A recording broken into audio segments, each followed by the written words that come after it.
Hello dear student, welcome on YouTube channel teaching learning event with Anil पर।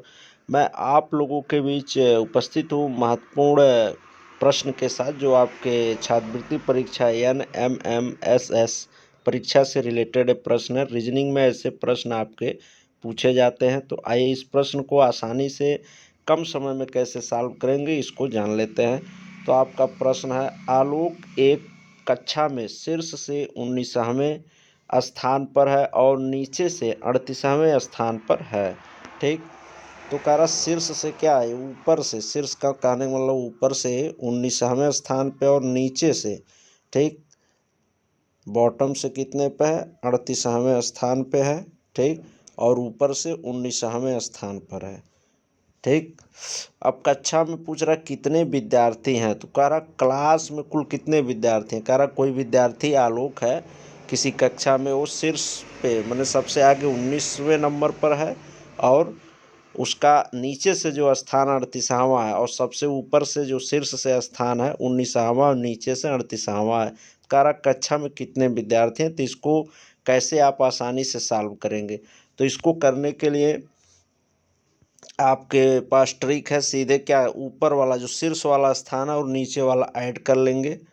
19 plus 38 add करिए, कितना आ जाएगा, और उसमें से -1 कर देंगे। ठीक, 38 प्लस 19 शीर्ष वाला स्थान और बॉटम नीचे वाला जो स्थान है उसको ऐड कर लेना और -1 कर देना। तो क्लास में कुल कितने स्टूडेंट हैं उनका संख्या पता चल जाएगा। तो ऐड करिए, कितना आ जाएगा, 9 8 17 का 7 3 1 4 1 5 57। ठीक, 9 8 17 का 7 हाथ ही लगा 1 और 3 1 4 1 5 57 हो गया। अब -1 करेंगे, -1 करेंगे तो कितना आ जाएगा, 57 में से 1 गया 56। अब ऑप्शन में देखिए 56 है, तो दूसरा ऑप्शन आपका दिया हुआ है, तो करेक्ट ऑप्शन आपका हो जाएगा 56 ही राइट आंसर होगा इसका।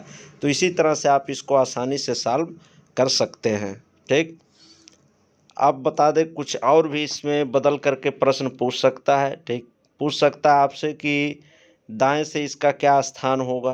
अगर पूछेगा जैसे दाएं से इतना है, बाएं से इतना स्थान है, तो जैसे ऊपर नीचे का हम ऐड कर ले रहे हैं वैसे दाएं प्लस बाएं का ऐड करके, ठीक, दाएं प्लस बाएं का ऐड कर लेंगे और -1 कर देंगे।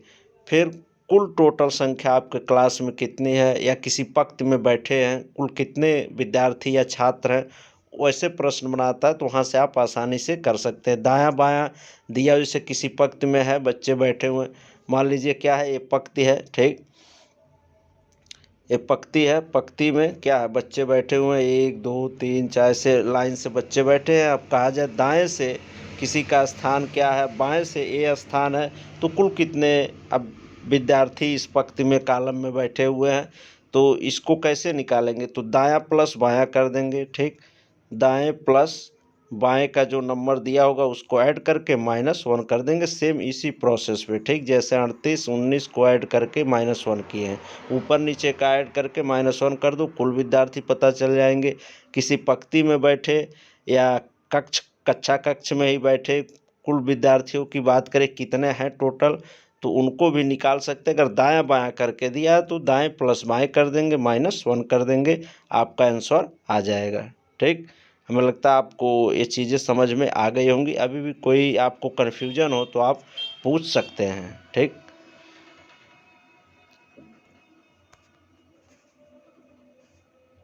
कमेंट बॉक्स में आप कमेंट डाल सकते हैं अगर कोई प्रॉब्लम आपको आई हो तो।